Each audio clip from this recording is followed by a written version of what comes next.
I'm Charlie Koon, and this is Clarksville Conversations, recorded live in the Travis Electrical Service studio at 5 Star Media and proudly sponsored by Legends Bank and CDE Light Band. Congressman, welcome to Clarksville, Tennessee. I love having you here. It's so good to be back. It's so good. We were just talking. It was 5 months ago now, which is hard to believe. Seems like 5 weeks on one hand. Yeah, and in Washington time, 5 months probably is like 5 years, but maybe more sometimes. When we're here in Clarksville, when we keep waiting, what's happening? What's good going to happen for us and for the Fort Campbell area and your whole district?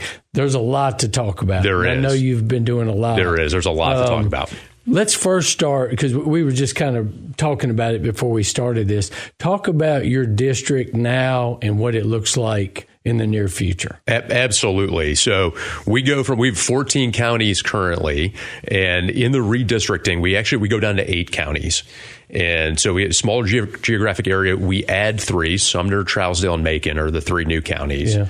In Montgomery County, we keep 85-90% of it. We lose the northwest corner. Our western boundary now for the Tennessee 7th in this new district is Montgomery-Dixon is the western boundary, and then it moves east. We lose Williamson, and then everything that we had south and west of there. So kind of we keep a lot of the core and add those three counties. And I think one of the things is that Montgomery County now will have 2 representatives. Okay. The northwest corner, the northwest part, will be in the Tennessee 5th Congressional District.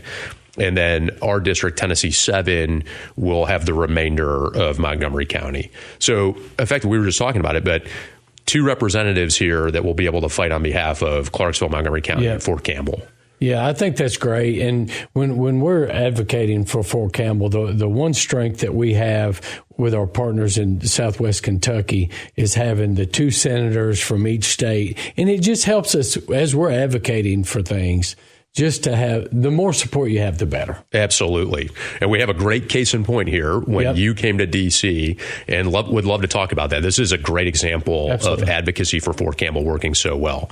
Absolutely. Our Citizens for Fort Campbell group, it's been going probably 34, 35 years now. I haven't been involved that long, maybe 20 of those years. But it's a group from the Chambers of Commerce, Clarksville Chamber of Commerce and Christian County Chamber of Commerce. They organize the groups, and then we come together, find the topics that are important to Fort Campbell with the direction of Fort Campbell leadership, right? So we know what the topics are. We travel to D.C. and we visit all our legislators, all our senators, everybody, and say, these are the things we need. So we came up and it was either late February or early March, and then we did another special visit in May to talk about water and wastewater treatment. So absolutely, you took some time to speak with us about that, and you've really carried the torch for us. Well, it's so impactful. And going back to just how important Fort Campbell is and the Citizens for Fort Campbell, the advocacy that you all do. We had a great meeting earlier in the year. I know you were there for a couple of days, and then you came up in May. You flew in, flew out same day, and you all had an objective, and that was the number one priority, and that's the water and wastewater issue on Fort Campbell. And this is really important. And so we really appreciate the advocacy because our team worked alongside Comer and Barr in Kentucky, and we were able to offer an amendment to the National Defense Authorization Act that specifically addresses the water and wastewater challenges at Fort Campbell and across our military installations. And this is, to start, it's a force readiness issue. When 100%. You're, serving out of 160th and spending the time there, my brother was in the 101st. And when you're deployed, you don't want to have to be worrying about your family and what's going on at Fort Campbell. And so water and wastewater is a key part to that. It's also a key part when you're doing training and 365 days a year and operating on Fort Campbell to prepare for deployments and that readiness. It's so important to have well-functioning utility systems. And so when you all came up and advocated for that, we offered this amendment. And the amendment's going to do a few things. It's going to require the Department of War to do a study that assesses the condition, cost, and then to rank military installations for water, wastewater, and that infrastructure so that we can use those priorities to fund and improve systems like on Fort Campbell. It's so important. We had an example a few years ago where a groundhog got in the water system at Fort Campbell, and it shut the water system down for a while. And we had to, ship water in. I say we, our communities, all the communities around here, bottles of water, big tanks of water, just for them to operate normally, maybe, if they could. So if that were to happen again, it could be catastrophic to Fort Campbell to have a problem with that or the waste system. Absolutely. And it's a system that's 60 years old, over 60 years old. Yeah. And so this is a really important step here to ensure that we improve that, and we have the resourcing and the funding from the Department of War to do that. So we're going to be pushing for, so the next step in this is we'll be voting on the National Defense Authorization Act. And so we'll be monitoring that and the progress as it moves forward, and keeping our eye on that, because it is, again, it's such a great example of the advocacy for what you all did. And there are other priorities that we discussed there too that are really important that we're going to be working with the Department of War on as well. I think just on this topic, and we'll shift, but one thing that our Citizens for Fort Campbell group has tried to do is include all of the state U.S. representatives from across the state, right? Because we have so many veterans in all of the communities. We've got our National Guards. We've got so many things going on. They need to understand when we say there's a $10+ billion economic impact for the state of Tennessee. It's not just Clarksville, Montgomery County. It is across the state of Tennessee, and that's important to everybody. Absolutely. Fort Campbell is a strategic asset. It's a national strategic asset. It's really important to Clarksville, Montgomery County, but it's important for all of Tennessee, for all of Kentucky. I mean, this is a force projection platform where we have the 101st, the 160th, the 5th Special Forces Group, and it will continue to be that way. We're going to fight to ensure that we maintain those capabilities and the infrastructure needed to support it. Yeah, I think it's great. So thank you. And thank all of our representatives, Kentucky, Tennessee, everybody that fights for our communities. We appreciate that. Honored to be doing that. Absolutely. Okay. 4th of July, we just passed the 4th of July, 250 years. Talk about some of the things you've done for that, during that, and kind of what you've got going moving forward through the year. Absolutely. So one of the things we had a busy day on the 4th, and was able to be up at Fort Campbell for a period of time with that. What a great ceremony. What a great tribute, and just really enjoyed that. One of the things that we did in the week leading up to the 4th of July was to offer a bill in the House. We were leading on it in the House to basically to put the actual language of the Declaration of Independence on the floor for a vote. And we did that because we wanted to recognize America 250. Congress did this in America 100, and we wanted to lead on that, and just to say that the core principles of our Declaration are still relevant today. They're as relevant now as they were 250 years ago. And it's what we have to do. We have to maintain that relevancy in order to be strong and get stronger over the next 250 years. And so we put that on the floor, and we think there'll be a vote hopefully coming up here in the near term. But it was both to recognize America 250, and then also to say that the values and ideals there are what makes our country strong. And we wanted to juxtapose some of this socialist, Marxist movement that's happened, and to show that that's a way to fight against it, is that this socialist ideology has been tried in the world, and it's failed every time. It leads to more pain, more suffering, less equality, less wealth, less freedom. And the Declaration of Independence stands against that. And it leads to more freedom, those unalienable rights that are given from God in that pursuit for life, liberty, and happiness. And we felt that was the right thing to do. Eric Schmidt introduced it in the Senate, and it passed unanimously in the Senate. And our bill we introduced right before the 4th, so we were already we had just gone on recess when we introduced that. But we think that's really important, and we're going to keep fighting for those core principles. And I will say, too, that Senator Schmidt, I got to play on the congressional baseball team with him, and he's a great American, and would love to talk a little baseball, too. Well, talking about that, you walked in here, you weren't limping, you weren't rubbing your arm. I mean, what happened in the game? What positions you play? How'd you hit? I mean, what happened? Yeah, so the congressional baseball game has been played for over 100 years.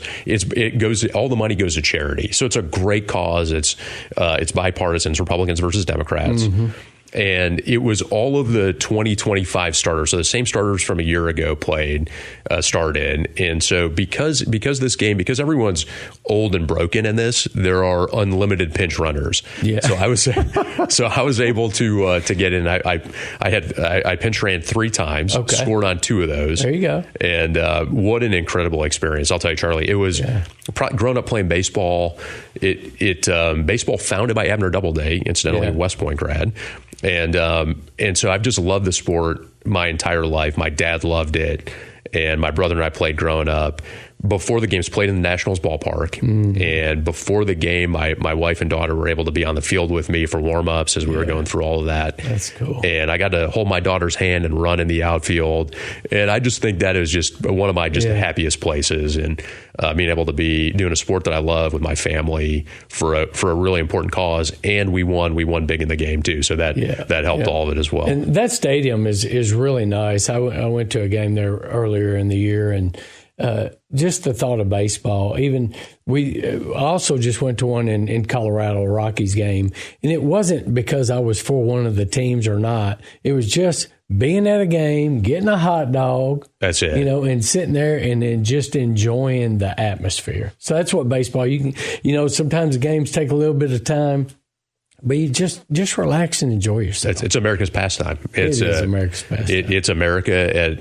And being there, being surrounded by folks, and it was, I'll tell you. So this was the first time I came in. So there's a situation. So there was nobody out. Yeah. I came into pinch run at first base, runner on second, and very first pitch, ball gets hit to the short left side of the infield, and I am off. I'm running, nobody. So I know the shortstop is making a play on this ball. Yeah. I'm going in, and listen, I hadn't swung a bat in 20 years. I certainly hadn't slid in over 20 years.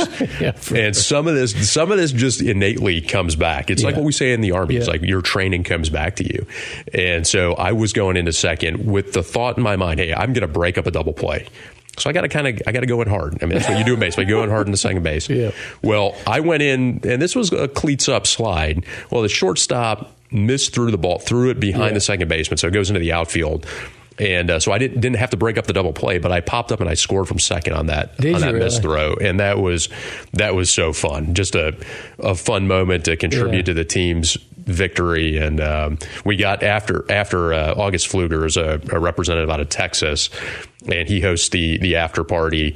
The trophy for this thing is huge and really heavy, and so that trophy I got to hold it, and we had it at the after party, and just a really fun event all around. Yeah, my wife would have said, "Now you're going to hurt yourself, and don't come home complaining about it." No doubt, my wife said the same thing to me. That's absolutely the same thing. And fortunately, the slide went better than I thought it was going to go, and I was generally uninjured in all of it. But that is too funny. That was so fun. And you asked too, what are the other things that we're working on? Some of the other things, and one of the things that you and I talked about when I was in here 5 months ago, we had not introduced it yet, but our very first bill, I made a campaign promise, and on the campaign trail a year ago, the first bill we would do is for veterans and Gold Star families. And so we spent a good amount of time analyzing and assessing what should that be, what's no one else working on.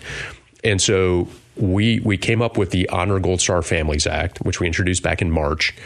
And I'm really excited about this and proud to report it's very important. This is a bill that increases the death gratuity that gets paid to a service member's family from the current amount of $100,000 to $200,000. It's that tax-free payment that goes out in that first week to help with those initial bills.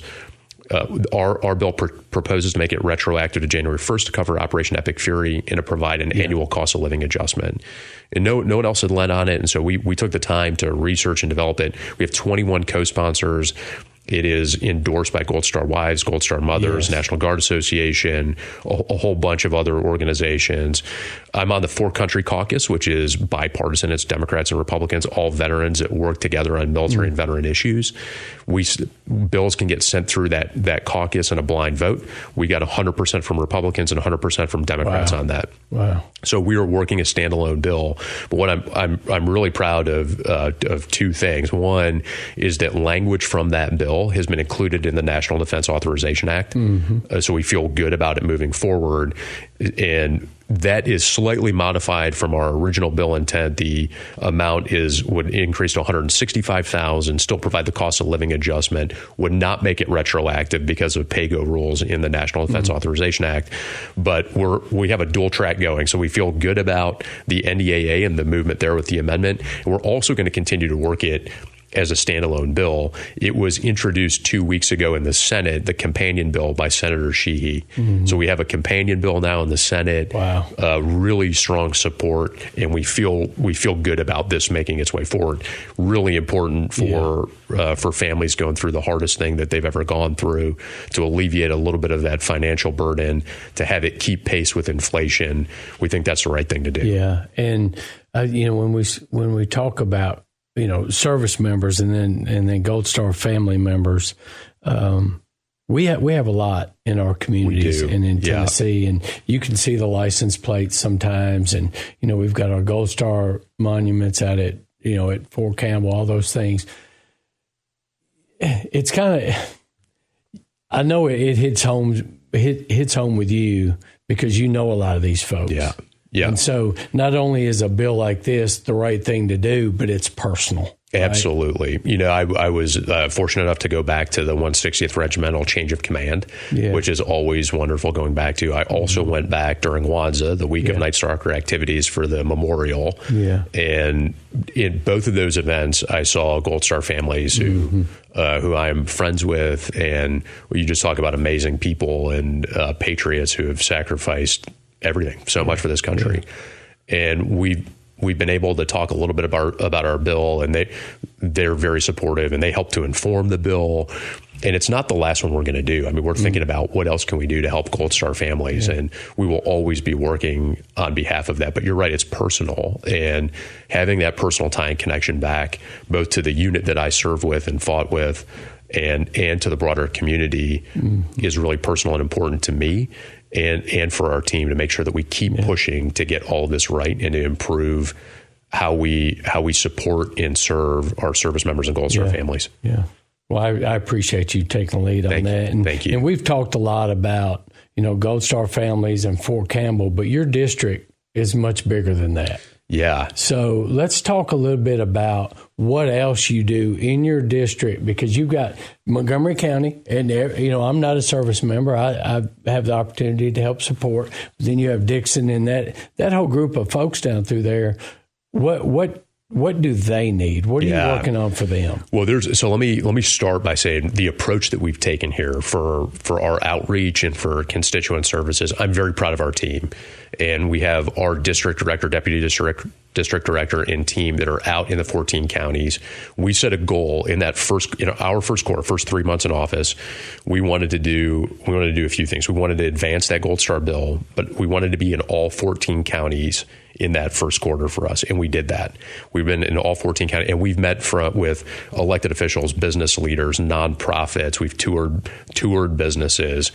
We've tried to do as much interaction and engagement as we can, and get out to understand and to listen to folks and be able to take that. And we have a deliberate process we've built, and to take that information, put it back into our process, and then to inform the actions that we take on a legislative side, on an advocacy side. And that was really important to us. In the first 6 months, we ended up doing over 70 events in district, just on the official side, not including campaign stuff, but just on the official side. And that kind of engagement and interaction across our district is helpful to inform the approaches that we take, the how we vote, how we work to support our constituents. And that's what we're going to continue to do in the new district, just like we have currently. But there's a whole lot that we've been working on. We spent that first quarter on the Gold Star bill, but since then we now have 5 other bills that we are working and have introduced. I'm on the Homeland Security Committee and the Science, Space, and Technology Committee. So both of those have taken the preponderance of our work, and we've leaned into both of those committees. So let me give you an example. On the Homeland Security Committee, I'm on the Counterterrorism and Intel Subcommittee, which I think is good for my background, good for the district. Sure. We had a bill that we worked with the subcommittee staff there to address counterterrorism and counterterrorism operations in major non-NATO allied countries.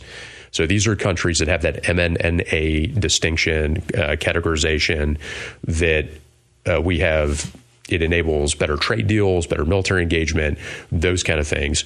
What this bill says is that we want to ensure that those countries understand what potential terrorist organizations are operating within their countries, and they have the right counterterrorism approaches to it. And so some of it's a bit of a technical bill, but it's really important on the broader counterterrorism effort. So that went through markup and passed out of the subcommittee. It went through markup and passed out of the full Homeland Security Committee. And we were just notified that should be getting a vote on the House floor here really soon. Good. Which is, I'm very proud of the team and the efforts there.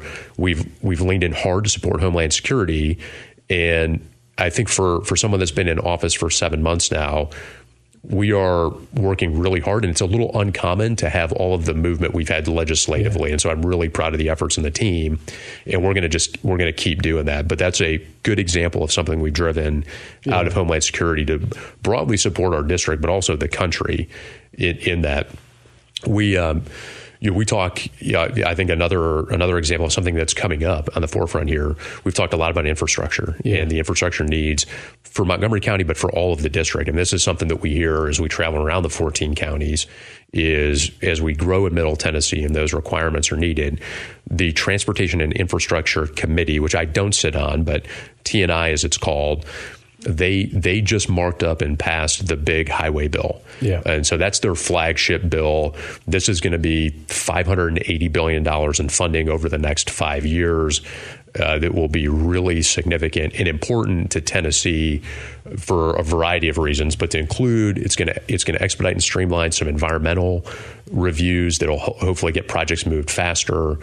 And then the grant funding that supports local road projects, that service transportation block grant, Tennessee will have increased access to that. Oh, good. So we are really keeping our eye on that bill as it moves to the floor for a full vote. And as we've talked about just that need for infrastructure, we're going to continue to see what else we can do to help push and support that, both for Montgomery County, but then across our entire district as well. Yeah, it comes out, and it's a good point. A lot of things is, one, how do bills progress? It's not, you don't just write a bill and it goes up for a vote. There's a long process. Yeah. And then when we talk about infrastructure, it's easy for someone to say, hey, we've got it in the 2035 budget for interstate, whatever the year is. But there's so many different ways to try to get some things done on the local level, state level, and federal level. Sometimes those things just all need to click at the same time. I think that's exactly right. And it's part of why that approach we've taken to go out and to listen to community leaders from, go out and sit with cities and counties. And one of the other things that we do is that once a month, we do a call with all of the county mayors, and then we do a separate call once a month with all the sheriffs.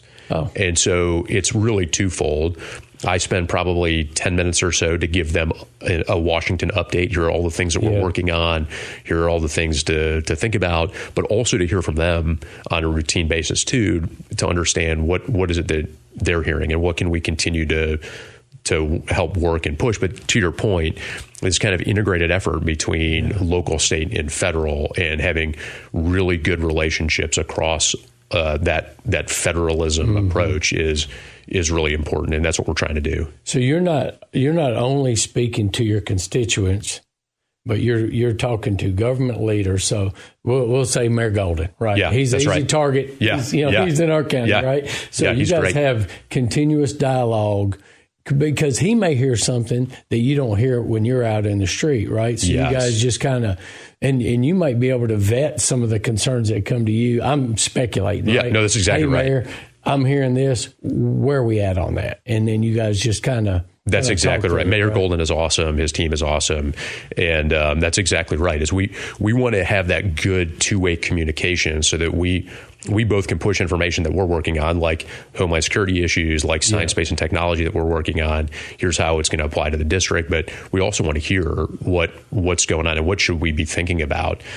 And that information we get out to our offices. We have office in Clarksville, office in Franklin, those district teams. We ensure that they're well informed and aware. And they're also conduits here. We've split up our 14 counties in half. And so the district director covers 7, the deputy district director covers 7. And that's an additional touch point for county mayors and sheriffs and local leaders so that when something surfaces, they can get to them, and we have a process where it gets in the right work stream so that we can address it and work to solve it. One thing, I'm sitting here looking at you, and I'm thinking about Washington, D.C., and I'm thinking about Charlie, right? So how do all these things affect us? So when I watch local news, pick a channel, doesn't matter, and there's either really good stuff or really, really bad stuff.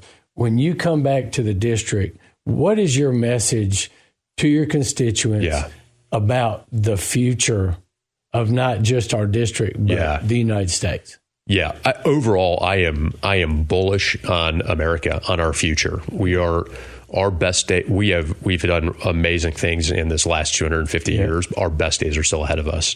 And that's because we have both in our district, in Tennessee 7th Congressional District, and our state, we have amazing people. And I get to see and hear from them and interact with them all the time. It's inspiration and motivation for me to see all of this success and all the amazing work that's happening, but to also hear about where the struggles are and the friction points, and to be able to use that as motivation and inspiration to make things better, to improve things, so that families have it a little bit easier, so that we're able to work on these really hard things that continue that success forward and solve some of these issues. And I think I try to say this everywhere I go, but I'm truly thankful for this opportunity to serve and for everyone who sent me to do this job. It is the hardest job I've ever had across military and state government and business. And it's also the most rewarding. And I am inspired by my team and the success that we've had just in these first 7 months. And what we know is we don't want to take our foot off the gas pedal. We want to keep pushing really hard. That's what our constituents deserve. That's what we have to do for our district, our state, and our country. Well, I say this every time I see you. Thank you. Thank you. All our elected officials, whether we agree or disagree, I thank them for the work they do. But thank you for taking time, to go visit your people, but to spend time with me, to get your message out, and just kind of update us. It's good to hear our voices from D.C. on a local level, so we sure appreciate it. Well, Charlie, I appreciate it a lot. I appreciate what you do. I love being on your program, and hope to be back in the future. And Absolutely. And just again, on the advocacy for Fort Campbell, thank you for that. Thank you for your team doing that. We've seen the success already on that. We're going to keep pressing really hard, ensure that gets done for the water and wastewater. But what a powerful example. Yeah, I just appreciate that. For sure. For sure. Well, thank you for being here. And next time, come on back when you're ready. We'll be back. We'll be back. Thanks, Charlie. Thank you. Thank you for tuning in.